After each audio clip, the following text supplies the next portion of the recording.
All right, we are live. We got the chat window up right there. Ole Miss a 42-0 winner over Georgia Tech at Georgia Tech. That was a big time thing. We have not seen Ole Miss do that very often.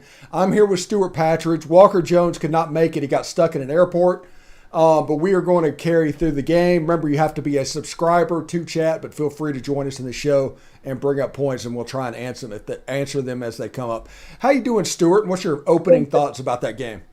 Well, I tell you, a great win from the kickoff to the very end. I mean, every facet of the game: offense, defense, special teams. No penalties hardly to speak of. Everybody was in the game. Just a really good football game. Yeah, it's not often that you see Ole Miss go to another Power Five school on the road and completely dominate like that. It's absolutely amazing. It was great to see, and just like I said, I mean, everybody came ready to play. The line on both sides of the ball dominated. Our skill guys on offense were great, but our secondary and linebackers, their attacking ability in running to the football is just great to see. Yeah, it's pretty fantastic, honestly. I don't know if I've seen an Ole Miss team that's looked like this through 3 games, and I don't care about the opponent. You might want to look at what's going on. If you're giving up 4 points a game, you're doing something right, and it doesn't matter because there's been a lot of games like we've trailed at the half against Central Arkansas. We've played Northwestern State to basically overtime. These type games can get sideways, and Ole Miss has completely dominated all 3 of these games. That's right. Sometimes teams they fall to the level of the competition they're playing today. But like I said, Georgia Tech's Power 5 school. I mean, but just not only physically, mentally, we didn't make any, what I call bonehead plays, no illegal procedures, none of that you sometimes get in the first few games, especially when you've kind of been rotating quarterbacks. Everybody came ready to play. It was exciting to watch. Yeah, it really was. And we'll just go ahead and get started with the quarterback competition. In my opinion, watching this game, I think this quarterback competition is settled. Jackson Dart did have one really bad pass where he threw into essentially triple coverage.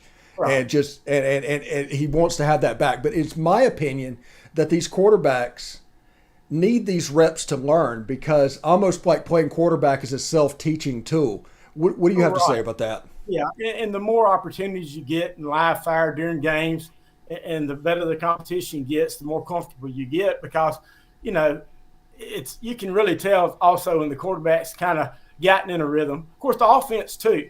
And so he really made some nice on some third down. I think he threw it to Mingo once across and then maybe number 8, where he really drove the football down, stood in the pocket, and he threw one off the back foot, which I've heard y'all speak on the show several times, his athletic ability, different arm slots, moving and throwing the ball. So I was really happy, and clearly he moves and runs good. And there's probably a DB over there that doesn't want to watch film come tomorrow for Georgia Tech because that's never good when the quarterback puts you on your backside. And honestly, and everybody in the chat can chime in if they agree with this. Whenever Jackson Dart lowered his shoulder and ran over that defensive back, that is the moment he won the job. That is the moment he won over the team. Everything after that was essentially meaningless because it was his. Yeah, that is true. Now, from a coaching standpoint and a fan, I hope he doesn't do that. Doesn't do that every game. But yeah, I mean, everybody, especially the linemen, they're like a quarterback that's, tough like them, doesn't mind getting some dirt on his pants. So that was good to see. Yeah, and, was there a moment like whenever you took over in 96, I think your first start might have been that Georgia game, that big upset in Sanford Stadium in 96, moment for you? Well, I think you need to have any consistency. Really the first time we kind of came together as a cohesive unit. Everybody's, looking, saying, hey, we can actually move the football and beat a pretty good team. And so that's just kind of how it happens. And just very similar to what now I wasn't running over anybody in the secondary. But, everybody kind of, it's that aha moment. We're all kind of coming together. Hey, dang, we're pretty good. If we keep this up and execute and do the things we need to do, we can be a pretty good football team. This guy right here is our leader, So that's kind of the way it normally works anyway. Yeah, it's something else. I was just watching this game and thinking back, and it's like that game reminded me so much of 90s Nebraska football. It was just done out of the spread and out of the shotgun, but it was run the ball 90% of the time, play suffocating defense, and then hit long passes and big plays in the pass game. That's exactly right. Whenever you can run the football the way we're doing, I mean, our line played great. I mean, we were able to run it inside, outside, even some draw plays with the quarterback. I mean, we literally dominated their guys. I tell you what else we did. Our guy, hats off to the coaches for getting our guys in shape, because our tempo and the way we get up to the ball, move the plays, I mean, they were gassed. Georgia Tech was. I mean, there were several times they couldn't get lined up. And so, I mean, that's good to see. That goes back not only to being physically being prepared, but mentally being in the game every play. Yeah, operationally, I think we were pretty on point. It was our cleanest game that we played thus far in the season. Honestly, it should be. It's game 3. We're a quarter of the way through the season. But they played really well. You could see that Dart was more comfortable in the operational facets of the offense. He did freak out a little bit on that interception because it was the end of the game. He was trying to make a play. Right, maybe pressing a little bit right before the half. And that happens sometimes. And, you know, when you're running to your right and you've got 2 guys kind of in your window, you will almost have a brain freeze sometimes, because I think he had 81 Kelly coming back or coming across, and then whoever the wideout was stopping and coming back. So he kind of had 2 guys in his window, and just, you know, sometimes our decision making gets the best of us. But he bounced back, like I said, threw some nice balls that third quarter that was really good to see, really driving the ball down the field, across the middle. Some guys made some really good catches. So I was, like I said, excited about all of it. But anytime we can run the ball the way we do, the passing game is going to open up, especially over the top. Yeah, it's crazy to think of. I was watching this game with my uncle. He came over to watch the game. He's unfortunately a big Nebraska fan. So this is probably he's having a rough time at the moment. But he was watching Ole Miss, and that's the reason he was the one that brought up the 90s Nebraska thing. But we have a third-string running back that was All-American Conference last year. Right. I mean, just think about the talent in that room. When you have a American Conference, all-conference player sitting at third team on the depth chart. He had 2 touchdowns today. So whatever. I mean, everybody did a great job. But yeah, and you need that kind of depth in the SEC. Yeah. You know, especially toward the end of the season when everybody's banged up. But I mean, those guys really played well. Yeah, it was pretty impressive what was going on. Now, I hate to keep going back to Jackson Dart because – go ahead. I was going to say, and speaking, since you're on the subject of uncles, mine played at Georgia Tech. So I had to get that in. So I hope he's licking his wounds back there in Madison. So. Yeah, they're probably going to come to Oxford next year a little bit angry because if Ole Miss wanted to, they could have scored 80 points in that game. That's right. Yeah, that was completely Kiffin taking his foot off the gas. But it was pretty impressive in the first half because I think we were like 90 to 95% run in the first half, and it was intentional. It was one of those situations where you can't stop this. No. I mean, I think we only attempted maybe 4 passes. But the one good thing is we got up 14-0 right off. And a lot of times, especially early in the season, you'll get a lull right after that. But when we kept it pressed the whole time, everybody executed. So it was just, exciting to see. Yeah, it was interesting. And we do have, like I said, we have a young quarterback, and they're going to make mistakes. So there was a couple of series in the second quarter where things got a little bit wonky. But I do not think the ball touched the ground for him in the second half. No, I'm not sure. It did not. He was sharp, and that's really when he threw some passes. Like I said, there was a square end down the field. The one where he was kind of on his back foot, moving in the pocket, threw it over the corner, crossing route. I mean, so some difficult throws, and they were right on the money. So that was exciting to see. So more things to come, I'm sure. The more snaps he gets, the more continuity between those receivers, and in live fire. So, do you remember an Ole Miss team this talented? It really has been a while. I've been watching it with my dad and my brother, and that's what we were talking about. And kind of what I spoke to earlier: run, throw, block, tackle, every facet of the game. But I mean, we've got guys like you mentioned earlier. Third team running back that were all conference just last year, but I mean we just I don't see a weakness at all. So if we can just keep building on each success, each play, I'm a guy with the glass is usually overflowing more than half full. But big things to come, I believe. Yeah, I think this team has a chance because everybody looks at this team and they said you will not be able to tell anything until after the Kentucky game. It's like you won't know anything about this team until after the Kentucky game. And it's like, well, this team's giving up 4 points a game after 3. I think we know something. Losing against air.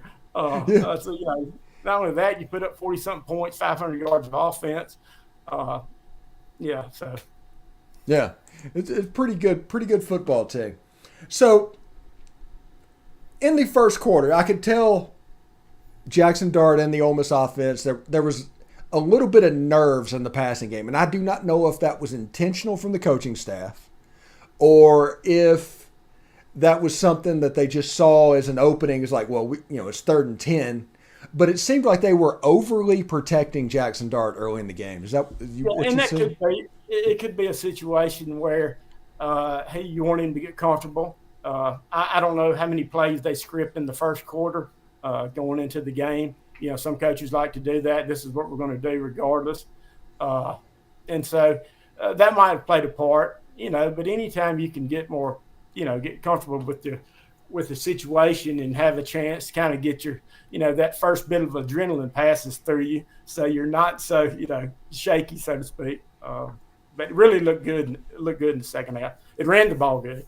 Yeah, absolutely. And in the chat, Jeff Smith Lyon, he says he called Dart being the starter when Luke got hurt last week. Yes. Jacob Holloway says LSU is not a good football team. They must be losing to State right now. And Mike Vandegrift says, I really believe we can finish at least 10-2 or 11-1 with a good run game and defense that wins championships, and we have a good pass. We got a good pass game. And it could be. It's going to, like I said, it's going to develop. I think playing quarterback, what Jackson Dart needs is just reps. There's going to be boneheaded plays. That's right.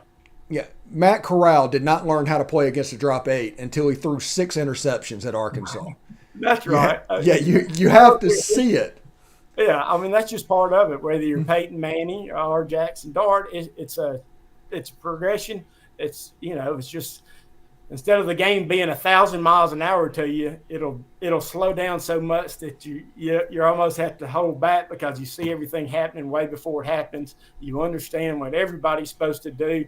You get a feel of it right before the defense makes the move. You're almost licking your chops, knowing we've got him here, and he'll get that. He'll get to that. He's obviously a sharp guy and got all the tools, and has got the supporting cast around him that he doesn't have to be, all SEC today or tomorrow. He's got a chance to really come along because he's got, a stable of running backs, a seasoned, talented offensive line, and a defense that'll give you the ball, a lot of times. And so that, all of those factor in.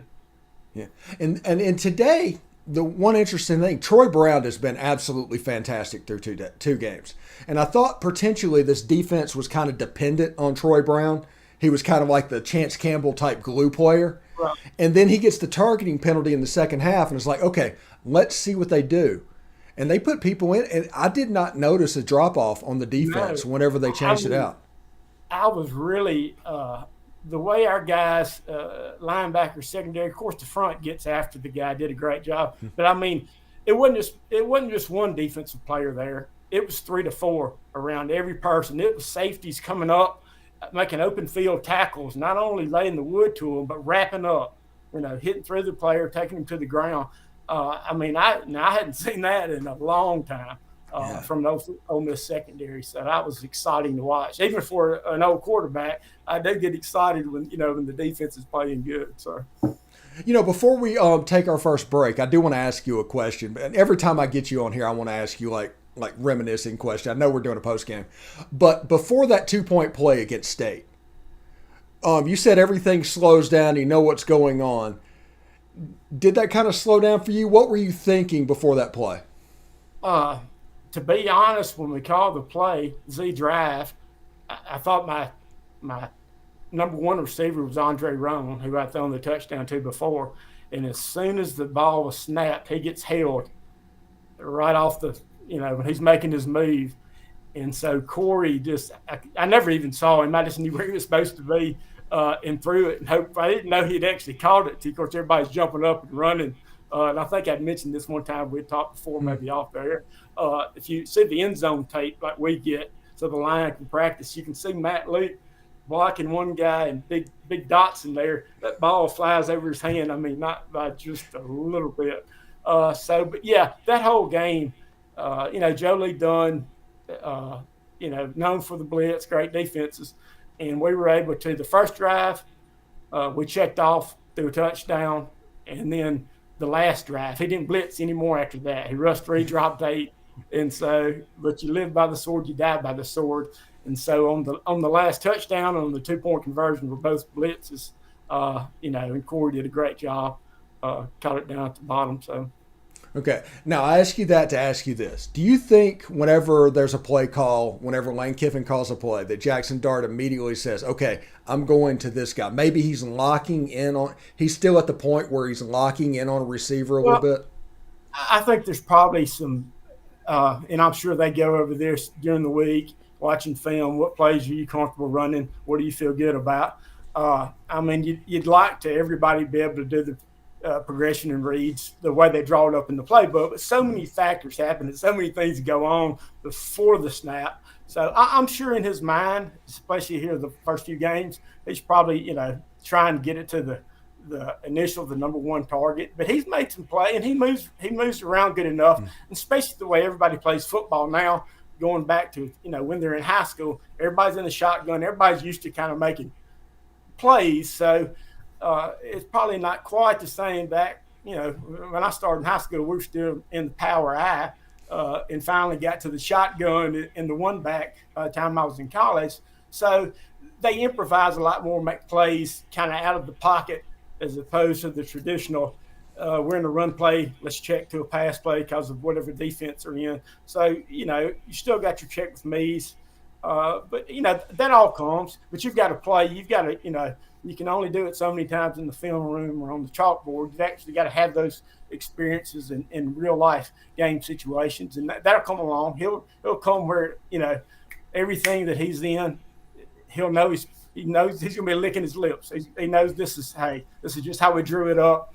It'll slow down for him for sure. Yeah, you were in the power I. Well, we were running the wing T. Right. And believe it or not, we played at Columbia, and no joke, they ran the Notre Dame box with a spinner the whole 9 yards. It was like 1940s football out there. It was bizarre. I know. I was saying my junior year, we played in Alabama, and I actually tore the ligament that holds your thumb to your hand. I tore it in half, and so at halftime, I got in there. I couldn't hold the ball, so we had to go to the shotgun. So luckily for me, that's kind of how we moved to the shotgun, by the end of my junior year and then a lot in my senior year. So, unfortunately it's due to an injury, but we stuck with it, thank goodness. Because it does it makes things a lot easier. You get to see everything, feel everything, than being up under center, play action, turn your back to the defense. Everything moves so fast. It's little snapshots to begin with. So the more time you can get it all in front of you and have an opportunity to see it, the better off you are for sure. All right, before we go to the break, Fort Golson says, be aware of the rat poison. Keep focused on the goal. And Jeff Smith Lyon says, we need to run the ball until teams load the box. Coach didn't have to do much scheme at all against Georgia Tech, which is great. Yeah, they jumped on them so early, they were able to play a little bit vanilla. They need to work on the screen game. Yeah. That was a little hiccup that they had. They missed 2 screen passes and flare passes, but that'll come with reps. But before we move on, I do want to tell you real quick about BetOnline. Ole Miss was a 16.5-point favorite. Ole Miss easily covered. BetOnline is our place we go for lines here. It's your number one source for all of your pro and college football betting needs and football info this season. Find all the latest football league developments, game matchups, and news and podcasts, including this year's opening week games. BetOnline is also your continued source for all of your sports wagering information, including live betting, esports, and scores. It's the fastest and easiest way to check in on all your favorite sports and events, including MLB, MMA, boxing, golf, and MLS. Head to the website today or use your mobile device to learn more about the trends and action. BetOnline, where the game starts. All right, thank you for making the Locked On Ole Miss podcast your first listen every day. We are free and available wherever you get your podcast. This podcast will be up. We're not going to release one video in the morning. I don't think we're going to let this one breathe, so you can check that out tomorrow as well. Stewart, what stuck out besides the quarterback in this game for you? The thing that I thought was our ability to play it at up tempo and not make mistakes. We had them on their heels. I mean, there were several times they couldn't even get lined up. And so just our ability to keep it, keep the defense on their heels, pressed, and execute the plays. I mean, that's what was exciting for me. And obviously when you can, put up 500 yards is great. But between that and the defense, their tackling ability, put pressure on their quarterback, we just really played great on every aspect of the ball. Offense, defense, special teams, and didn't make any of those, beginning of the season mistakes. People not lining up where they're supposed to be, jumping off sides, the things that you'll get a holding every now and then, but none of those that are due to mental lapses. Everybody seemed to be in the game, so from start to finish. So that was exciting to see. Yeah, and you mentioned that it's like 44 or 45% of Ole Miss's players are newcomers. So they all talked in the preseason about we need culture and we need all of this cohesion. This is a team that looks together, don't you think? It really is. And I think one of the announcers on the game mentioned that, which is pretty amazing. 45% of the roster was not here that's new. And so for these guys to come together and be playing like a team, like I said, I know it's only the third game. I know it's Georgia Tech, but, you play each game as it comes. And so that's the next one. They were the next one on the schedule. Tulsa next week. But if we continue this, we've got the talent. So if we execute on every play, block, tackle, do all the things you're supposed to, not make any mistakes, then, that'll translate to the Alabamas, LSUs, Mississippi State. So, I think that's, but having so many guys come in and be able to all kind of get on the same page, they want to be part of the Ole Miss football team, and everybody's doing their part. Everybody's pulling their weight. Yeah, it's actually pretty amazing. Matthew Mitchell says Liberty is beating Wake Forest 23-20 at the end of the third. Also says Bobby Petrino's Missouri State team is beating Arkansas almost into the second quarter. They're up 7-0 at the moment. And also tonight, the game that I am really looking forward to, Stewart, is Miami facing Texas A&M. This thing has so much potential to be just a complete death spiral at this point for Texas A&M. I'm just fascinated by this. Yeah, it's going to be very interesting to see how that game turns out. So I'm sure, Jimbo's feeling the fire just a little bit for sure. Yeah, and apparently Henry Parrish, who transferred to Miami, is doing quite well at running back. Yeah. I got to see some of that game against Southern Miss, and he looked like he was, playing well. Yeah. So, Miami, that'll be interesting to see how the game turns out for sure tonight. Yeah, it absolutely should. Let's turn our attention real quick to Tulsa before we do stars of the game a little bit after the next break. What needs to happen, in your opinion, in this Tulsa game, in this game 4? I think if we just continue from where we left off this game, not making any of the bonehead mistakes, everybody coming mentally prepared, and just do the little things. And that's really what we've done well all 3 games is do the little things. When you do that, the players will make plays. We've got plenty of talent. As long as we're doing our, playing assignment football, I'd love to see that continue. Whether we rush for 300 yards or throw for 400 yards, that's usually kind of dictated by, what you're allowed to, take from the defense. So, and then if our defense continues to play the way they're playing, it gives the offense a lot of opportunities. So I just like to see that continue the progression we've made thus far this season. Yeah. One thing I'd like to see happen is them to force feed Jackson Dart some easy throws early in the game. He seems to be a little bit amped up still when he goes out there. Right. And Yeah, sometimes that's that happens.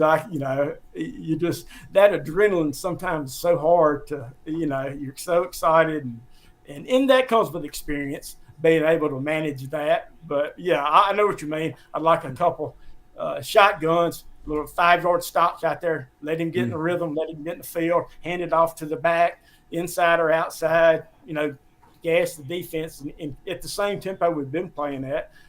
So I'm looking forward to that. And I'm sure that's, that'll come, yeah. at the Tulsa game, the next game. Yeah, the one thing that you see obviously from Jackson Dart is he wants to throw the ball down the field. That's just the way the kid is wired. Right. And sometimes whenever he gets in trouble, it's on those shorter intermediate routes. Not so Right. he's almost better on the deeper stuff. It's Right. a curiosity. And sometimes this is hard as a quarterback to do. And, the really good quarterbacks, they do this so well. Their decision making immediately, I'm going to get it to the guy underneath immediately. Put it on, we can run with it instead of thinking, make a big play every. I mean, that's why these 4 and 5-star recruits come, is to get them the football. And as you learn, the sooner you get them, sooner you get it to them in their hands, the more opportunities they've got to make big plays. And that just comes with experience. Yeah, and I think if there's a situation where Lane Kiffin names Jackson Dart the official starter, if they do that, I think Lane's persona towards Jackson Dart is going to change. I think we saw a little bit of that in the second half tonight. And the way that he handles the quarterback and the way he coaches the quarterback, I think that's going to change because as a competition, he's almost been overly hard on both guys. Right. Once he That's names right. a guy, he's going to dig down and coach based on their personality. That's right. And when you've kind of, been in a real, the great thing is we've got, 3 really talented, really good quarterbacks. If, that any of them could play and be successful in this offense. I truly believe that. But you've kind of had to split time at practice. And so, your scheme stayed the same, but it may not be. Each quarterback may bring a little something different to the table, but you've kind of almost had to be vanilla because, all the other 10 guys are your number ones and your quarterbacks are rotating through. And so once it's established who's the starter for the rest of the season, then you'll kind of see I would think the offense kind of be molded more to his talents, where he excels, what he likes, what he's comfortable with. As he and Coach Kiffin and Coach Watts go on, those will be the discussions. Those will be the things during practice that they work on. What are you comfortable with? What do you see out there? And that's what Coach Mazzoni was great at, is finding out what the quarterback's comfortable with and kind of building the offense around that, so as he goes, usually the offense goes. So. Yeah, that's absolutely true. Michael Ward says in the chat, Stu and Eli were the 2 I wanted the ball in their hand at the end of the game to win it. That's pretty cool, Stu. Yeah, I appreciate that. Yeah, it was amazing to witness. Such a pleasure to hear the discussion. Thanks. Thank you, Michael Ward, for tuning in. Sean Neeson says, defense, great job running backs. We are keeping our offensive playbook unexposed for the most part. That's absolutely true. I think if you look at this game and actually break it down, like if Kentucky does their game prep, I would say 75% of the plays is either inside or outside zone. They learn nothing new from that. Right, yeah, that's right. Just the basics. But what they have learned is those guys execute those plays really well. So they're going to have to defense that really well, which allows you to open the offense up. So that's why, the basics, where it starts, the foundation. And once you do that well, it just opens up so many more opportunities. Yeah, speaking of which, would you take this Tulsa game to kind of force a passing game? I know this offense doesn't necessarily work as well whenever you take one or the other out of the RPO. But would you just kind of throw Jackson Dart a little bit in the deep end, or would you kind of keep it the way it is? I think it'll probably look more like the third quarter of this past game, kind of the way that, those play. I would say in the third quarter, we were pass first, run second. threw some drives down the field, made some nice plays. I think it's probably going to look more like that. Is my opinion. So. Yeah. Also, I know you had John Avery and Deuce McAllister in the backfield. You're probably the only other person in my lifetime that can be compared to what Jackson Dart has here. Talk about Judkins and Evans and what they have to bring comfort-wise to the quarterback position. Yeah, man, there's nothing better when you're a quarterback handing off and watching somebody that can really, either outrun everybody or run through then outrun. I mean, it gives you, some confidence as well, knowing, hey, it's not all on my shoulders. If I get it to these guys, either out of the backfield or just, we're running inside or outside zone, it definitely has an effect on the quarterback's play as well and his confidence and what he feels the offense can do. So those two guys, they really are talented. There's no other duo backfield in the country that's going to be any better than those two are right now, for sure.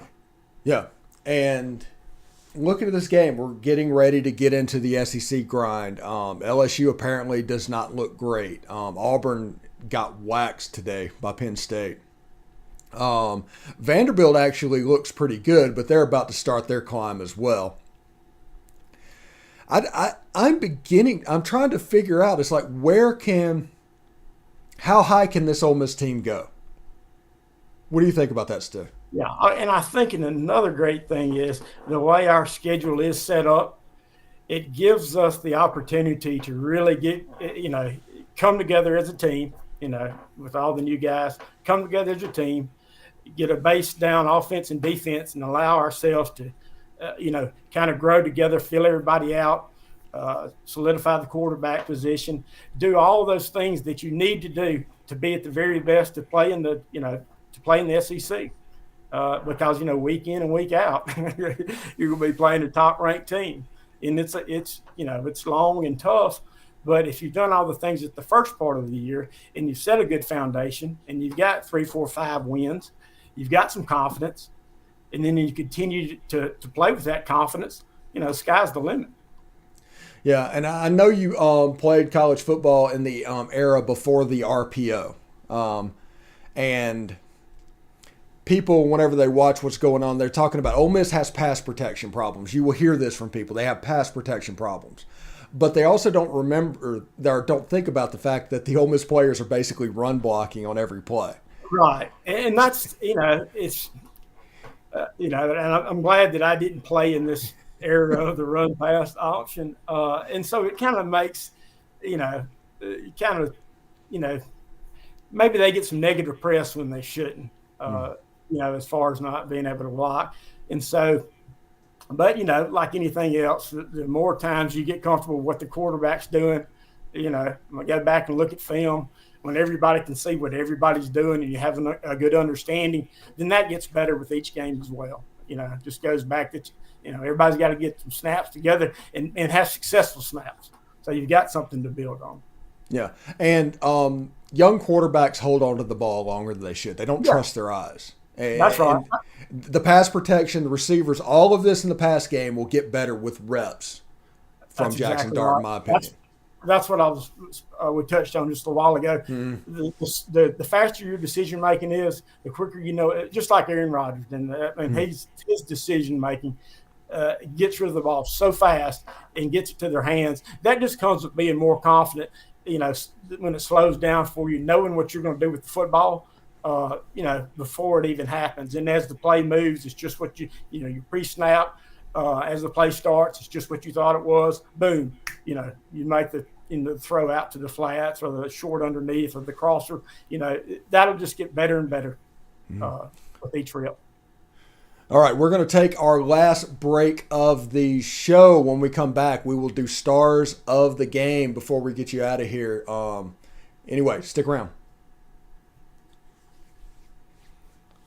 All right. Thanks for making the Locked On Ole Miss podcast your first listen every day. It is free and available wherever you get your podcast, including YouTube. So subscribe to the YouTube channel, hit the bell for notifications, and, of course, upvote the video itself. I'm here with Stewart Patridge. Walker Jones could not make it because the airport did him in today. He said he would do a show a little bit later on in the season. So we're going to try and get Walker in here as well. We might have him from Kentucky or something like that. He'd be a great one to have on. So. Yeah. But stars of the game, Stewart. Who is a player that stands out for you? We got about 3 of those we're going to do. Yeah, as far as offense goes, I'd like to give it to the line because anytime you can have 2 backs, they go for 100 yards, 4 touchdowns between them, quarterback rush for 30, 40 yards, through for 200. I mean, that's a unit that's not making any mistakes. Doing their assignment, playing good, hard football, and that's what it's going to take. So on the offense, I'd give it to the O-line. Okay. My first star of the game will be Zach Evans. Zach Evans, he kind of looked like the guy that we all had expected him to be. Whenever he gets going, it looks so smooth out there, and he just chews up yard. It's like, okay, that's a 3-yard gain, and you look down and we're like, oh, he got 9? He's that type of back and a really great player and kind of is going to take a lot of pressure off of Jackson Dart in the future. Who is your second star of the game? I'm going to give it to the secondary and their ability to come up and help support the run. I mean, as a whole, right side, left side, up the middle. I mean, they worked as a unit. Even if, the couple of pass plays that Georgia Tech did play, I mean, it was 3 or 4 guys running to the ball. They were hitting hard. Just making textbook tackles. So that's going to be my number 2. Okay. I will say, let's say Jonathan Mingo. He again made some circus catches in this game. His catch along the sideline, that was a beautiful pass. He threw it right over the defensive back's helmet. The grab by Mingo was fantastic. He just stepped out of bounds a little bit, real close to taking it to the house. Yeah. But my second star of the game is Jonathan Mingo. Okay. My third one's going to be, I believe his last name's Johnson. Is that number 2 that blocked the punt? Also yes, Cedric Johnson. Had a huge couple pass rushes, got in the quarterback's face. Also had a big 3rd down stop. So if we're going to give it to a third one, that would be my guy. Okay. And I'm going to go a little bit outside the box on this one. My third star of the game is Xavion Harris, the true freshman out of Mississippi, nose guard. He is like 6'7", 350 pounds. You saw him in the middle of the field. He either almost did or really made a play. He's a guy that is going to affect things once he figures stuff out. But he is like my under the radar star of the game. Yeah, their interior line for Georgia Tech's having nightmares tonight, and the rest of the season, I can assure you that's a good choice. All right, Stewart, thank you so much for coming on the post-game show. I'm glad to have you, and hopefully we can get you back here again this season, bud. I'd love to. Appreciate you having me on. All right. Hotty toddy. Have a good one.